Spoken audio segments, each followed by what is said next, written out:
Welcome to food recipe world. ఈరోజు మనం food recipe వరల్డ్లో మునక్కాయ పులుసు ఎలా తయారు చేయాలో చూద్దాం. దీనికోసం ముందుగా ఒక పాన్లో 2 లేదా 3 టేబుల్ స్పూన్ల ఆయిల్ తీసుకొని ఆయిల్ వేడెక్కాక అందులో ఆవాలు,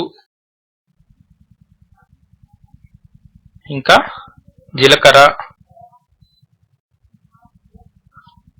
కరివేపాకు వేసి అవి చిటపటలాడాక అందులో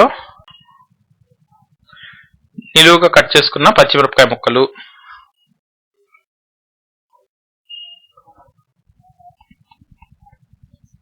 ఇంకా సన్నగా తరిగిన ఉల్లిపాయ ముక్కలు.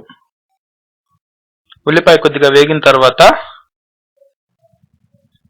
ముక్కలుగా కట్ చేసిన టమోటాలు, ఒక టమోటా ఇంకా ఒక చిన్న ఉల్లిపాయ వేసుకున్నాను.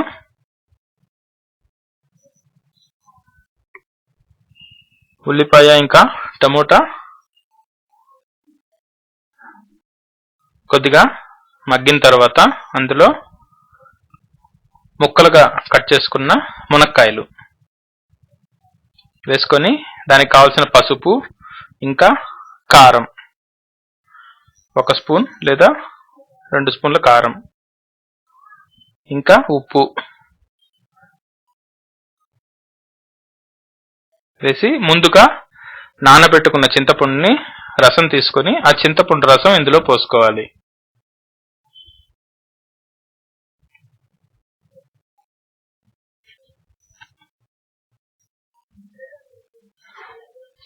కొందరు చింతపండు రసం పోసినప్పుడు టమోటా వాడరు, కానీ చింతపండు రసం టమోటా కలిపి వేసుకుంటే పులుపు బ్యాలెన్స్డ్గా పులుసు చాలా టేస్ట్గా వస్తుంది.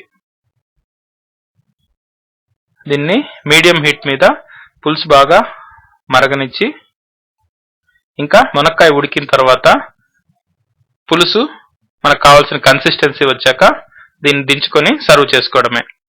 మరిన్ని వంటల కోసం ఫుడ్ రెసిపీ వరల్డ్ ఛానల్ని సబ్స్క్రైబ్ చేసుకోవడం మర్చిపోవద్దు.